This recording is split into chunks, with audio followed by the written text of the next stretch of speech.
amplia experiencia y un gran conocimiento que nos comparte el día a día dentro de las unidades. Doctor, bienvenido, muchísimas gracias por el tiempo y el micrófono es suyo. Muchísimas gracias. Ok, buenos días para todos. Muchas gracias, Laura, por la presentación. Voy a dejar la cámara apagada para que pues, nos centremos en las diapositivas. Va a ser una charla más bien corta y lo que más quiero rescatar es que queden conceptos claros. Al final podamos hacer una discusión y poder resolver todas las inquietudes sobre la evaluación de la perfusión tisular por los gases arteriales. ¿De acuerdo? Quiero saber si me están escuchando muy bien. Sí, señor. Sí, señor. Señor.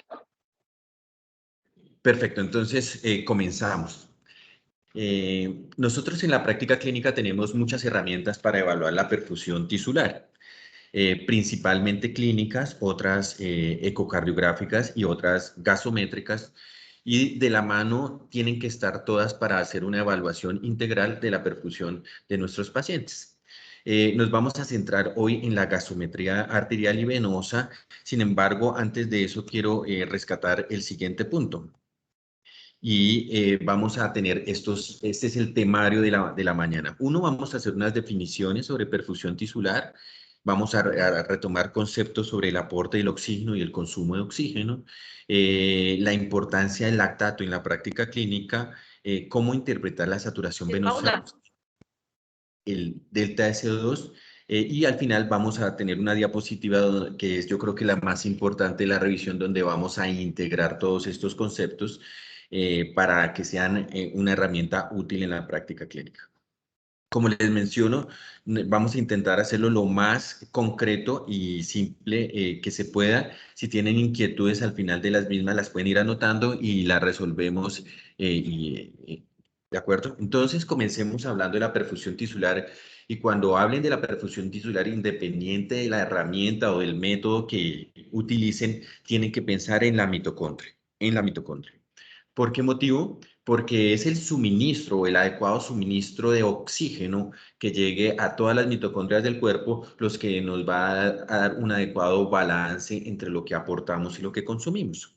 Nuestro objetivo final, garantizando un adecuado intercambio gaseoso entre la atmósfera, los alveolos y los capilares pulmonares hacia la circulación sistémica, es llegar al capilar distal y proveer el oxígeno suficiente para que estas mitocondrias tengan el sustrato necesario para hacer sus actividades normales, que es la producción de energía mediante las moléculas de ATP.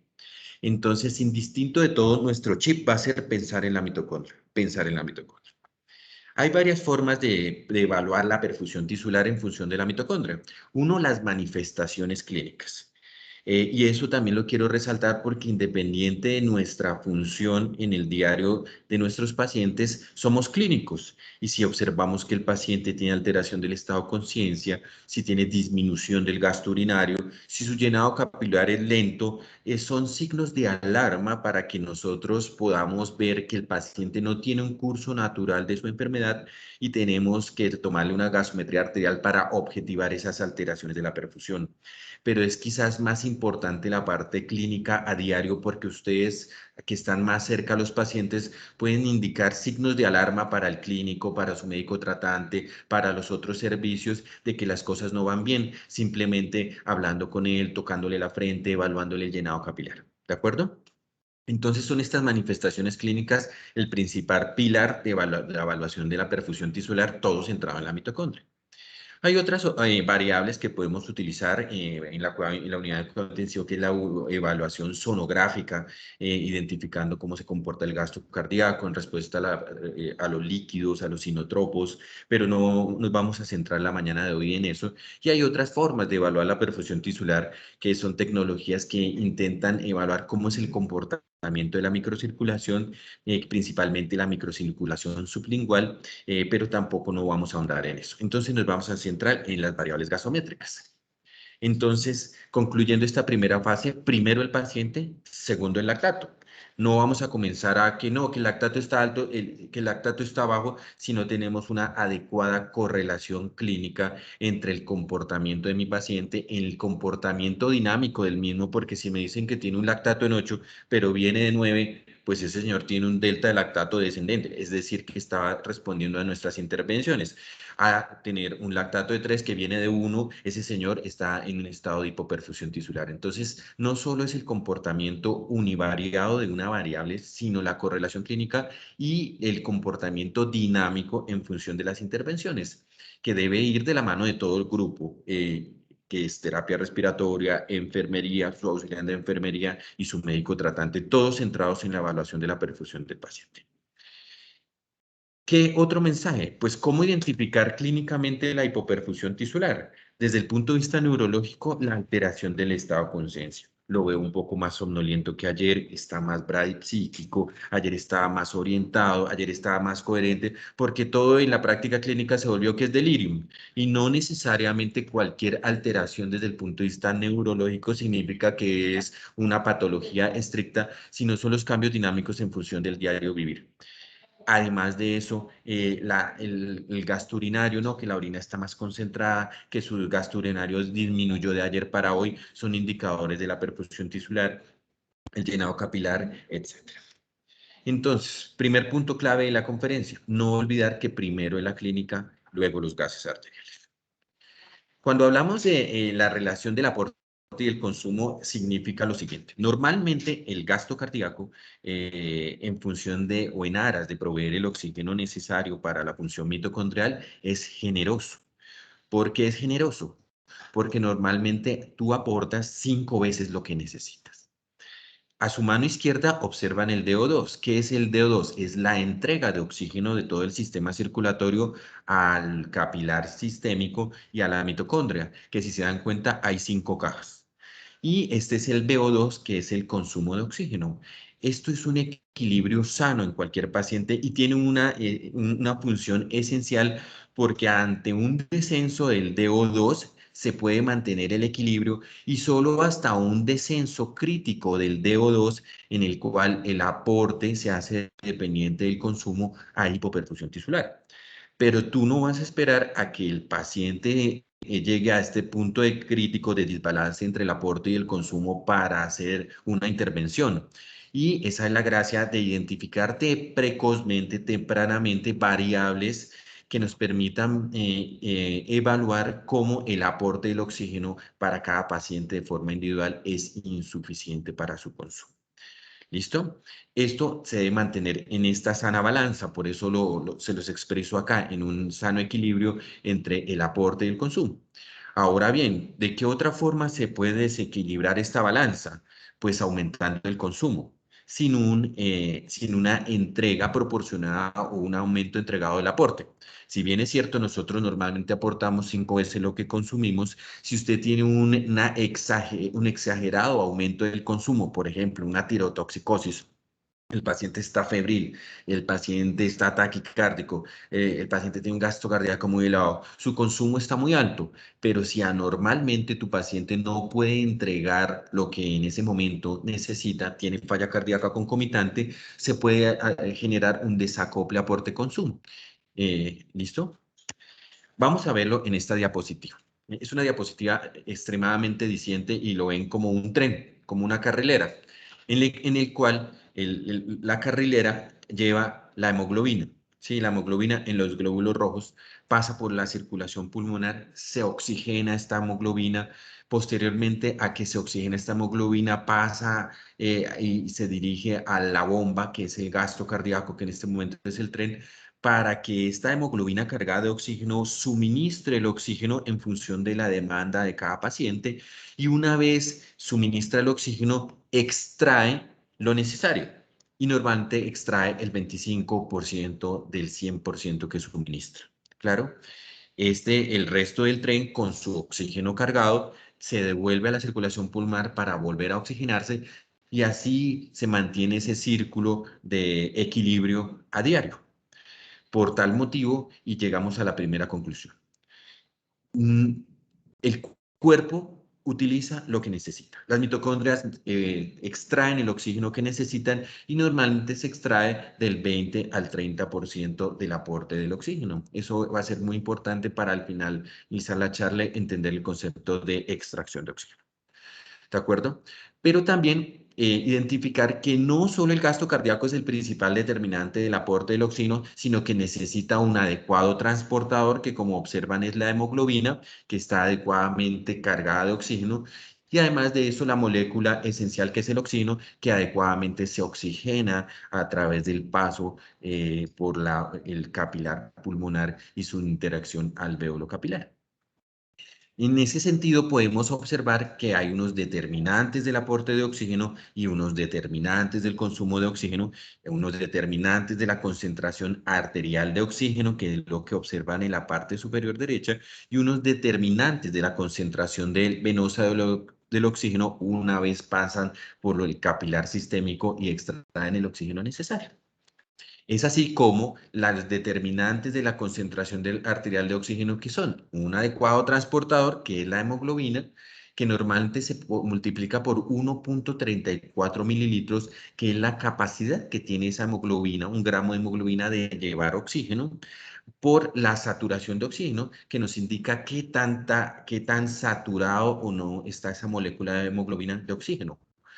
Pero como no es la única forma de transportar el oxígeno cargado en hemoglobina, le tenemos que sumar la siguiente forma de transporte de oxígeno sistémico, que es el oxígeno que está disuelto, el cual es la relación entre la presión arterial de oxígeno por este cociente que nos habla de la coeficiente de solubilidad del oxígeno en la sangre. Y así llegamos a la conclusión de los determinantes de la concentración arterial de oxígeno. Entonces ya tenemos concentrado oxígeno en la sangre, ahora necesitamos el motor, que es el gasto cardíaco, y por lo tanto el aporte del oxígeno, el DO2, está determinado por esta concentración arterial de oxígeno, por el gasto cardíaco, que está determinado a su vez por la frecuencia cardíaca y por el volumen sistólico. En condiciones normales, ajustado a superficie corporal total, el aporte de oxígeno son 100 mililitros minuto por metro cuadrado.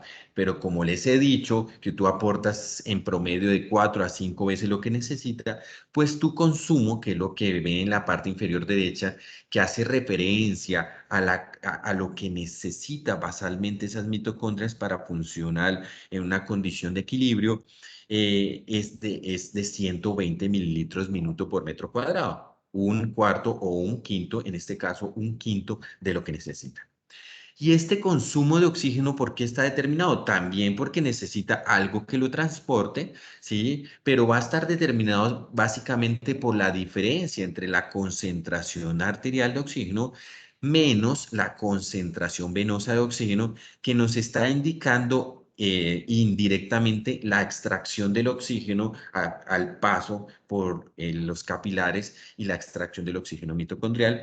¿Por qué? Por algo que lo transporta, que es el gasto cardíaco. ¿Listo? Esos son los determinantes del consumo. Y finalmente, a mano izquierda, en la parte inferior, encuentran los determinantes de la concentración venosa de oxígeno, que ¿cuáles son? Pues la hemoglobina, que sigue siendo la principal forma de transportar el oxígeno, pero esta vez por la saturación venosa de oxígeno, es decir, la saturación posterior a que se extrae el oxígeno, por el coeficiente de solubilidad del oxígeno y la presión venosa de oxígeno. Esto es quizás el concepto más importante. Entonces, punto clave, el sistema circulatorio es generoso y siempre aporta 5 veces más de lo que necesita. Continuando así, entonces podemos evaluar que el aporte del oxígeno es esta fórmula es una fórmula súper importante, porque nos evalúa varios sistemas a su vez.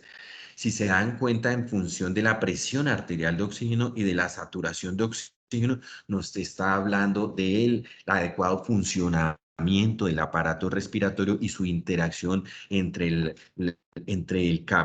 alveolo y el capilar pulmonar, es decir, adecuada oxigenación.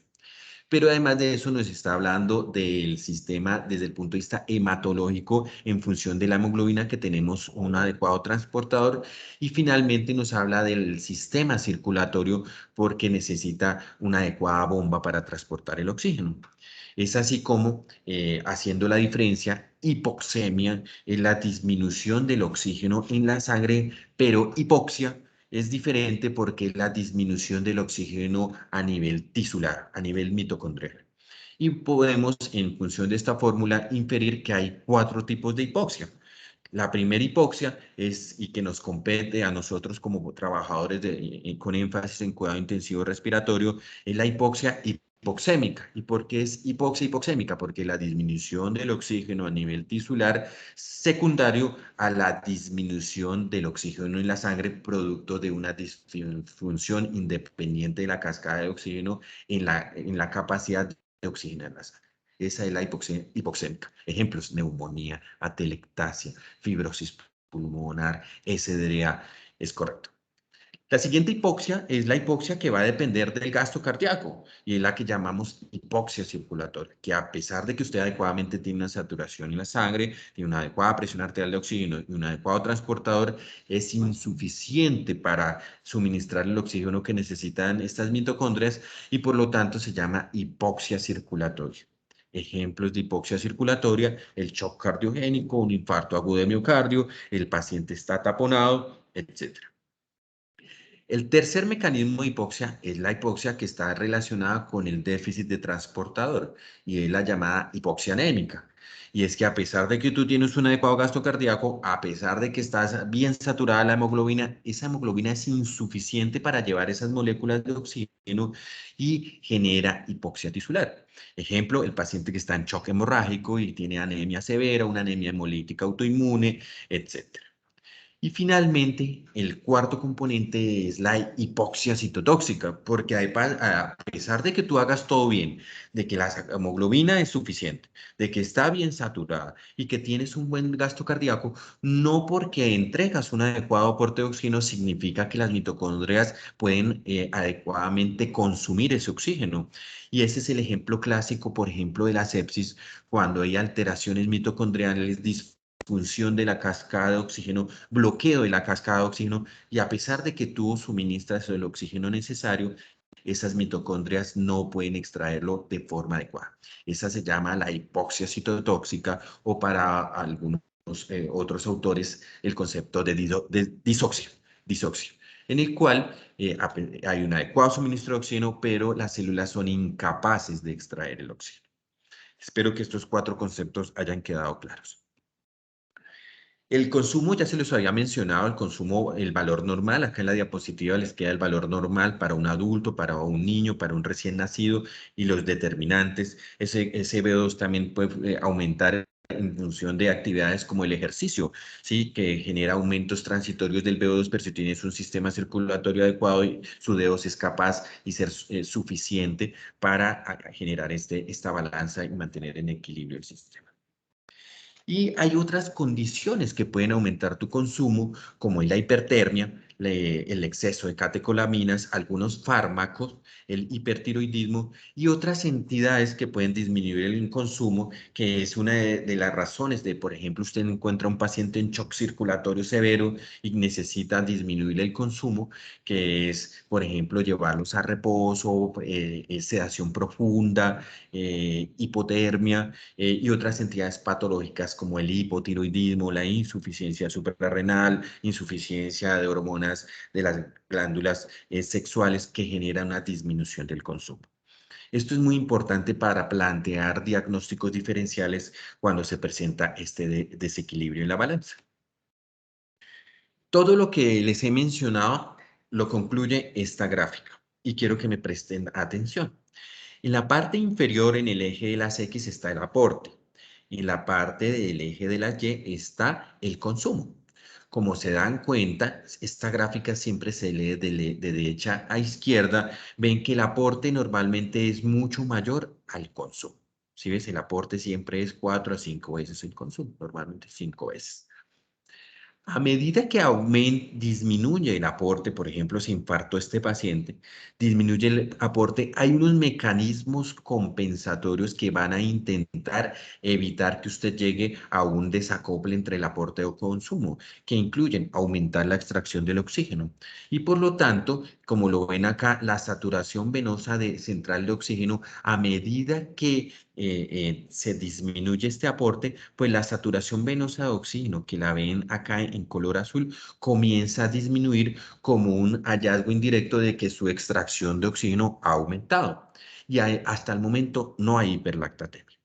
Sin embargo, si ese aporte de consumo, si el DO2 sigue siendo insuficiente, empeora ese aporte del consumo, es decir, la disfunción cardíaca, para nuestro ejemplo, ha empeorado, persiste con ese desacople y hay incapacidad del consumo para hacer algo, disminuir el consumo, por ejemplo, llega al punto donde el aporte, que es esta esquina, se hace dependiente del consumo y ahí es como se define el estado de shock.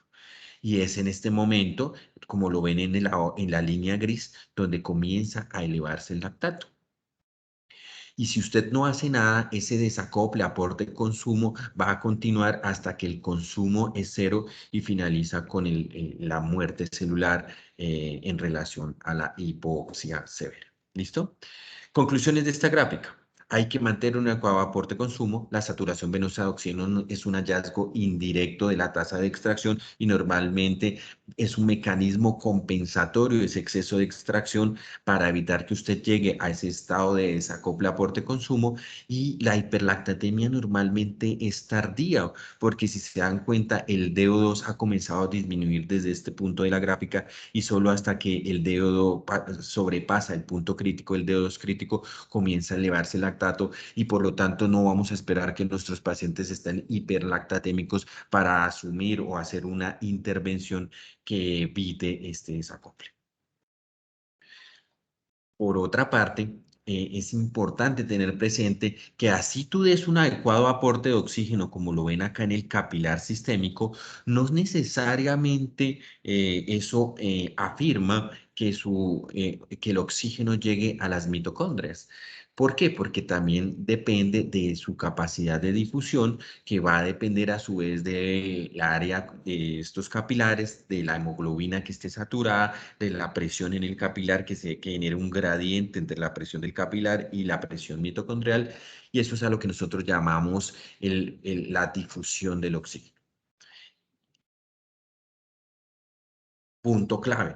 Puedes tener alteración de la perfusión por un descenso del aporte o por un exceso de consumo no o inadecuadamente restablecido por un aumento del aporte. ¿Listo? ¿Escuchó a alguien?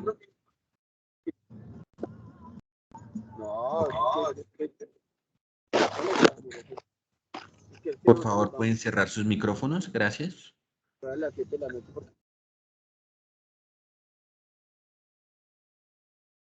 Llegamos al lactato.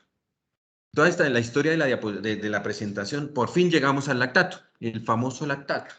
El lactato es un producto del metabolismo que en realidad es un sustrato energético, como una vía alterna que tiene el sistema para obtener energía a través del ciclo de Cori.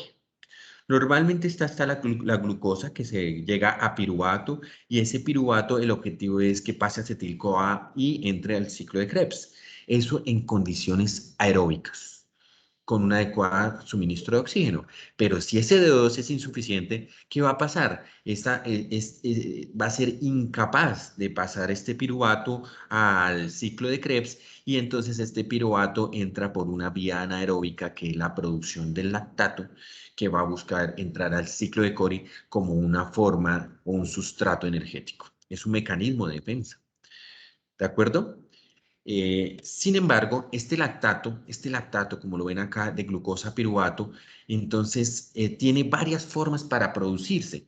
Y ahí semánticamente podemos hacer la disyuntiva en que el lactato se puede elevar o por un aumento de su producción o por una disminución del aclaramiento. Son dos conceptos completamente diferentes. Por ejemplo, tú elevas tu lactato porque hay hipoxia tisular. Eso genera que se vaya a la vía anaeróbica y sea un sustrato energético, como les menciono, pero también se puede elevar el lactato por una alteración del aclaramiento, como por ejemplo en los pacientes con falla hepática. Como se dan cuenta, el lactato y el ciclo de Cori principalmente se dan en el hígado, y si hay disfunción hepática, el lactato se puede elevar no por hipoperfusión tisular, sino por alteración del aclaramiento. Eso también puede suceder en condiciones como la falla renal. Entonces, cuando hablamos de lactato, tenemos que entender que puede ser por un exceso de producción, como en esta parte de la diapositiva, o en una disminución del aclaramiento. Y esta elevación del lactato se produce por una desacople o por una disminución del aporte o por un exceso del consumo de oxígeno. Ese lactato es un biomarcador muy importante en la práctica clínica porque tiene desenlaces de mortalidad. Como lo ven en la diapositiva, una elevación del lactato predice mortalidad dependiendo de la patología. Por ejemplo, en arresto cardíaco, posarresto cardíaco, una elevación del lactato predice una mortalidad que llega a alcanzar el 75 al 80%. ¿Sí? En pacientes con presión arterial normal, ancianos con trauma, una mortalidad del 40%. Pacientes admitidos al servicio de urgencias con infección, me predice una mortalidad del 30%, y pacientes cetoacidóticos predice una mortalidad del 5%. Es una variable clínica que nos aporta mucha información en la práctica clínica, pero que tiene muchas limitaciones. Entre ellas, que es un marcador tardío desde el punto de vista de las desacople aporte-consumo, como les mencioné, que además de eso tiene muchos falsos positivos, como les voy a mencionar posteriormente, y sobre todo que es un marcador temprano de hipoperfusión tisular, y lo ven que en las primeras 24 o 48 horas del paciente en estado crítico son muy útiles, pero del mismo modo cuando los pacientes entran a una fase de enfermedad crítica crónica, entonces las elevaciones del lactato no son tan precoces, no son tan importantes, y usted puede encontrar pacientes en shock severo con hipoperfusión tisular evaluada por otras variables con lactatos normales. ¿Listo? Eso es muy importante. En esta gráfica observan la probabilidad de supervivencia en el estado de shock según la elevación del lactato. Y como observan, miren que a medida que va aumentando el lactato en función del tiempo, la probabilidad de sobrevida de sus pacientes en estado de shock disminuye. Esto es muy importante, pero también es de gran valor como una evaluación para tener en cuenta, para evaluar, valga la redundancia, la respuesta a sus conductas. Es decir, arrancas con un lactato en 8, está en shock séptico, administras los líquidos, colocas el antibiótico, haces una reanimación dirigida, y tienes que evaluar gasométricamente cómo es el comportamiento del lactato en función de tu reanimación, porque si ves que comienza a disminuir, cuyo objetivo es un 20% por hora idealmente de la disminución de la producción de lactato, vas por un buen camino. Pero sin embargo, a pesar de tus maniobras de reanimación, tu lactato sigue en empeoramiento, es un predictor de mayor mortalidad y de que algo no está bien, o no hemos indicado el adecuado antibiótico, o no hemos drenado el foco séptico, si es un shock séptico, o todavía la hemoglobina es insuficiente y está hemoconcentrado y está en un choque secundario a hipovolemia y anemia que no ha sido completamente reanimado. Entonces, se debe evaluar de forma dinámica, es mi recomendación en la práctica clínica. Incluso muchos trabajos, el punto de corte para un lactato anormal es mayor de 2, para una hiperlactatemia severa es mayor de 4, pero ya hay muchos trabajos que hablan del delta de lactato, en el cual una pequeña variación del lactato de incluso 0,2, 0,4 sobre un lactato normal puede indicar precozmente una disminución o una alteración del aporte y el consumo. ¿Y cuál es el problema del lactato? El lactato es un sustrato energético. Sí, es normal, pero es una vía ineficiente de sustrato energético comparado con la vía aeróbica y el ciclo de Krebs, en el cual hay a pesar de que se producen moléculas de ATP, no es con la misma relación que en un ciclo aeróbico normal, y asimismo el lactato per se no hace daño, sino la molécula de hidrógeno que se produce posterior a la conversión de ácido láctico al lactato más hidrógeno, lo que genera la acidosis. Y esa acidosis es supremamente importante y hay que vigilarla, y es quizás lo más importante cuando tú te enfrentas a un paciente con hiperlactatemia. Es decir, tú en la sangre no puedes tener ácido láctico. El ácido láctico pasa a ser una base que es el lactato y liberas esta molécula de hidrógeno.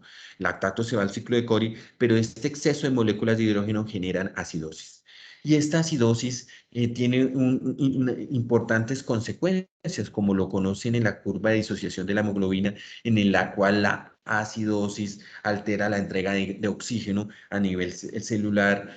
Además de eso, la acidosis hace disfunción miocárdica, empeora la vasoplejía, disminuye la acción de los vasopresores, por ejemplo, en el estado de shock, en el cual tú tienes que suministrar catecolaminas para mejorar las variables macrohemodinámicas. Hay alteración mitocondrial de la cascada de oxígeno, todo lo que conocemos ya que genera y son los efectos deletéreos de la acidosis. Entonces, toda hiperlactatemia debe ser acompañada de una adecuada evaluación del estado ácido-base.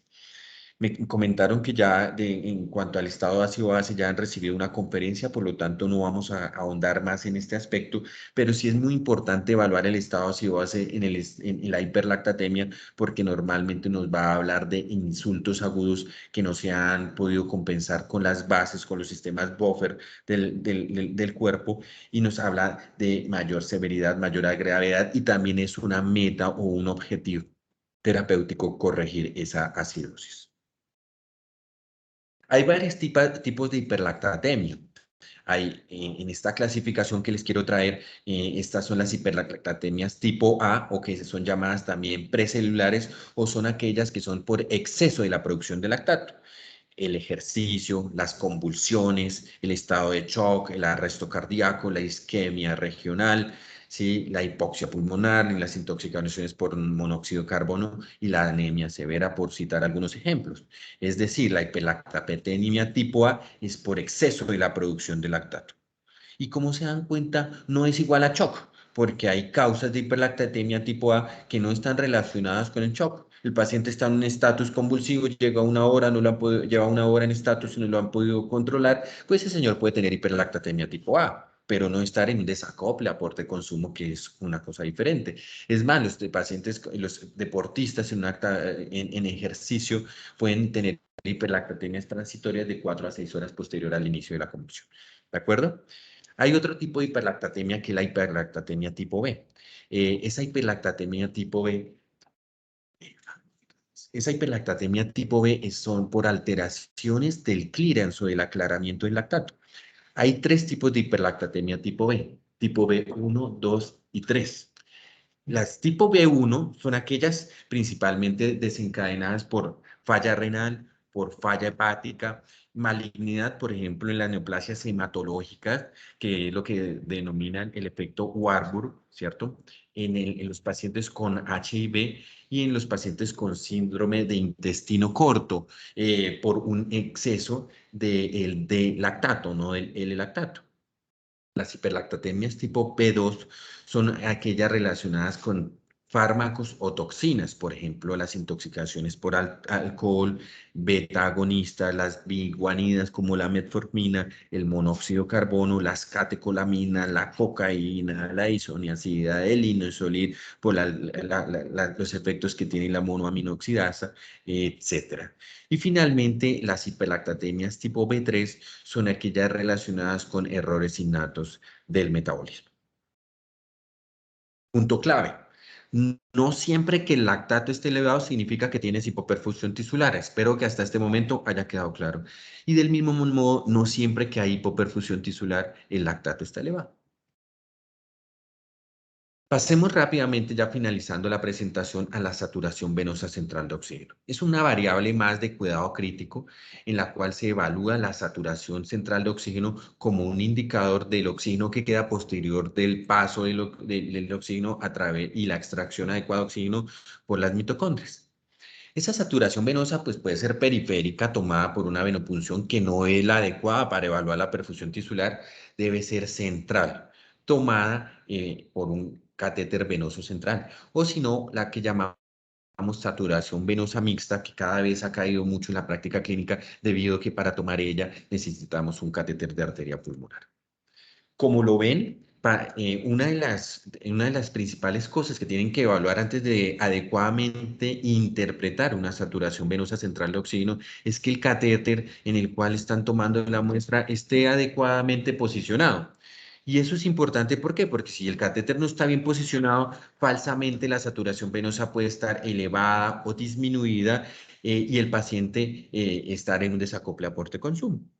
Para que ese catéter sea adecuadamente interpretable, el catéter debe estar alojado en el extremo distal de la cava, en lo que llamamos la unión atrio-cava, e incluso para algunos trabajos dentro de la aurícula derecha podría ser una opción, pero lo ideal es que esté en la unión atrio-cava. Esa es la saturación venosa central de oxígeno. Y la saturación venosa mixta es aquella muestra tomada distal posterior al retorno venoso cardíaco que se toma con un catéter de arteria pulmonar. ¿Qué diferencia hay en el valor? Una saturación venosa central de oxígeno normal está aproximadamente en el 70% y una mixta es un poco más baja, 65%. Y eso es debido a que la saturación venosa mixta incluye el retorno venoso cardíaco. Incluye el retorno venoso cardíaco, cosa que la saturación venosa central no tiene. Y esto es importante porque en estados de disfunción cardíaca aguda como un shock cardiogénico, el consumo cardíaco de oxígeno puede estar elevado y su saturación venosa mixta puede ser aún más baja que la saturación venosa central. Bueno. Esta es otra imagen para mostrarles la ubicación correcta del catéter venosa central y que para el equipo de terapia respiratoria que trabaja en cuidado intensivo debe ser un parámetro que deben evaluar todos los días con las radiografías de tórax a diario para poder interpretar adecuadamente la gasometría arterial. Es correcto. La fórmula de la saturación venosa de oxígeno es igual a la saturación arterial de oxígeno menos el consumo de oxígeno sobre el gasto cardíaco por 1 sobre la hemoglobina. Si se dan cuenta, es muy parecida a la del aporte, pero incluye el consumo de oxígeno. Es decir, que la saturación venosa de oxígeno ya nos está hablando de este equilibrio entre el aporte y el consumo. Y acá es un concepto muy importante que van a ver en la práctica clínica y es que en muchos clínicos creen que una saturación venosa de oxígeno baja es igual a disfunción cardíaca y no es así, porque si se dan cuenta en función de la fórmula de la saturación venosa de oxígeno son muchos los determinantes de la misma que incluyen la hemoglobina, que incluyen la saturación de oxígeno, incluyen el consumo de oxígeno. Entonces, si usted, por ejemplo, está en un estado hipermetabólico, puede tener, a pesar de que tenga una adecuada hemoglobina y gasto cardíaco y saturación, una saturación venosa de oxígeno baja, por ejemplo, en una fase inicial de un paciente séptico, y no por eso tiene disfunción cardíaca y entonces eso es igual a dobutamina. Saturación venosa de oxígeno baja es igual a dobutamina. Eso no debe ser así. ¿De acuerdo? Entonces, para poder interpretarla tienen que evaluar todos los valores y si se dan cuenta, la saturación venosa de oxígeno nos habla del componente metabólico basal, del componente respiratorio, el hemodinámico y el transporte de oxígeno.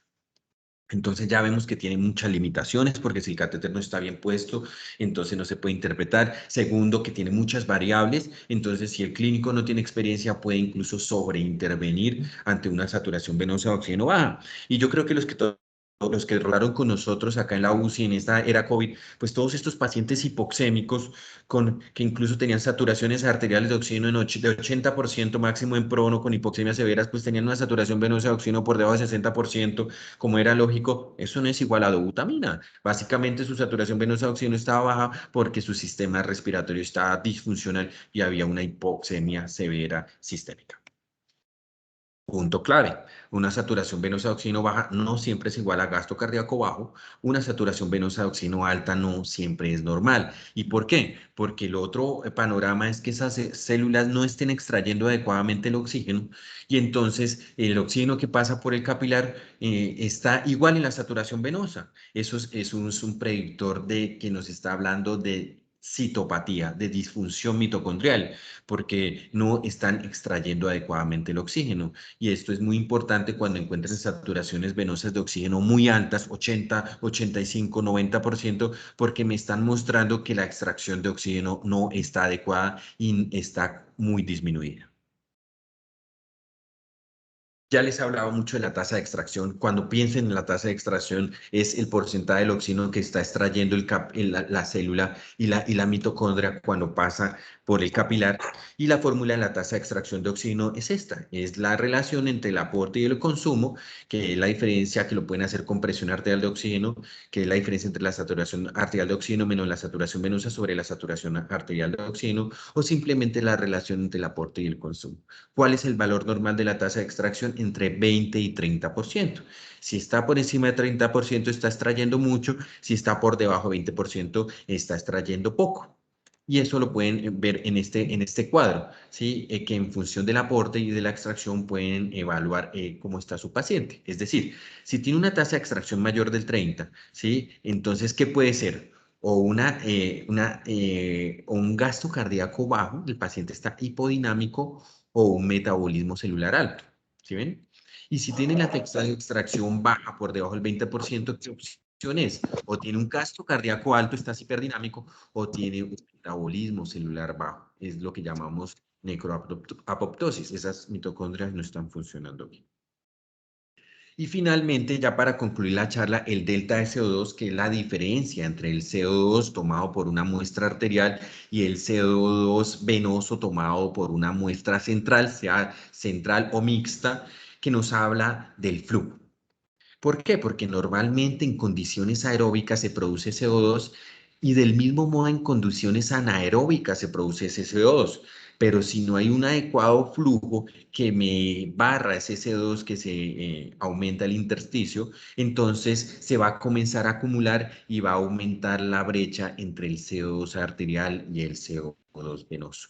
Por lo tanto, un aumento del delta de CO2 que en valores normales es de 2 a 5 y por encima de 6 es un valor anormal, nos habla de flujo. ¿Pero cuál flujo? El flujo puede ser macrocirculatorio o microcirculatorio, porque también van a encontrar frecuentemente en la práctica clínica que interpretan que una delta de CO2 alto es igual a difusión del gasto cardíaco, pero resulta que si tu bomba cardíaca es adecuada, te está hablando de que ese delta de CO2 está aumentado por alteración del flujo microcirculatorio. ¿Listo?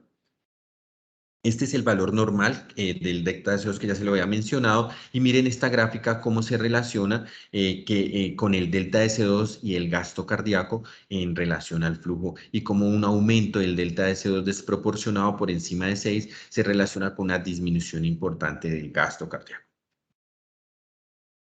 Este índice es muy importante, esto ya es más para cuidado intensivo que la relación del delta de CO2 con respecto a la diferencia arteriovenosa de oxígeno, que si es mayor de 1.6 tiene una sensibilidad por encima del 90% y una especificidad por encima del 92% para detectar hipoperfusión tisular, pero no quiero ahondar más en este concepto. Esta es la última diapositiva en la cual, como les mencioné, hacemos la conclusión e integramos todos los conceptos para evaluar la perfusión tisular gasométricamente y arrancan desde el lactato. Un lactato mayor de 2 tiene que pensar en anaerobiosis. Después de que piensan de que hay anaerobiosis, entonces evalúan la saturación venosa central de oxígeno. Si la saturación venosa central de oxígeno está baja, pasan a evaluar el delta de CO2. Si el delta de CO2 está bajo, entonces, ¿qué piensan? Alto gasto cardíaco con disoxia. Puede ser, por ejemplo, anemia, hipoxia anémica. Si el lactato está mayor de 2 y la saturación venosa de oxígeno central está menor de 70, pero el delta de CO2 es mayor de 6, entonces hablan de gasto cardíaco, pero con disoxia. Si el lactato está mayor de 2 y la saturación venosa está mayor de 70, el delta de CO2 es menor de 6, hablan de gasto cardíaco, alto gasto cardíaco con disoxia, por ejemplo, el paciente séptico. Y si la saturación, el delta de CO2 es mayor de 6, alteraciones microcirculatorias con disoxia.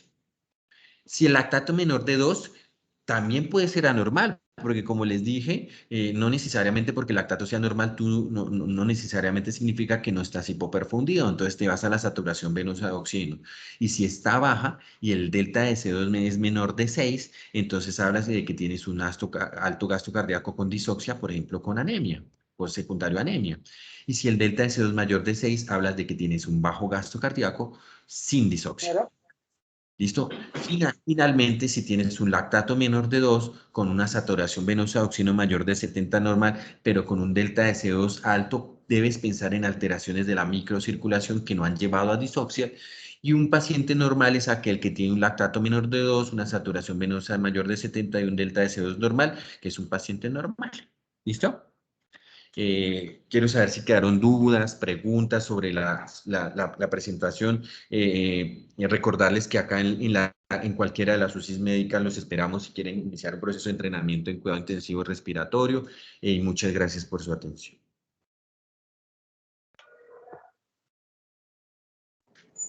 Doctor, muchísimas gracias. Chicos, pueden abrir el micrófono, escribir en el chat si tienen preguntas, dudas adicionales. Con toda la confianza, recuerden que es el espacio que tenemos, aún tenemos 15 minuticos para aclarar dudas, preguntas.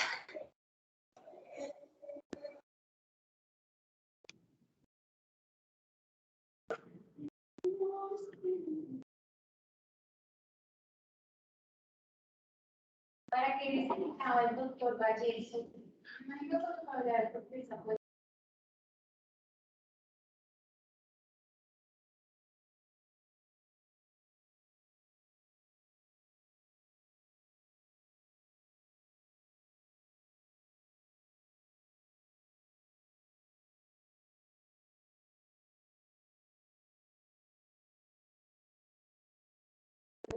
Vale, muchas gracias por su atención. Tengan un feliz día.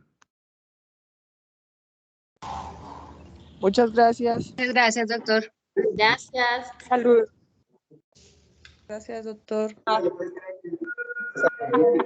Gracias, doctor. Buenos días. Bueno.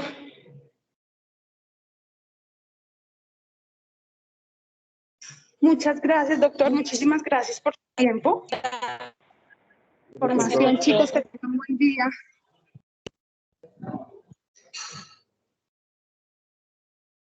Gracias, Lau. Dios.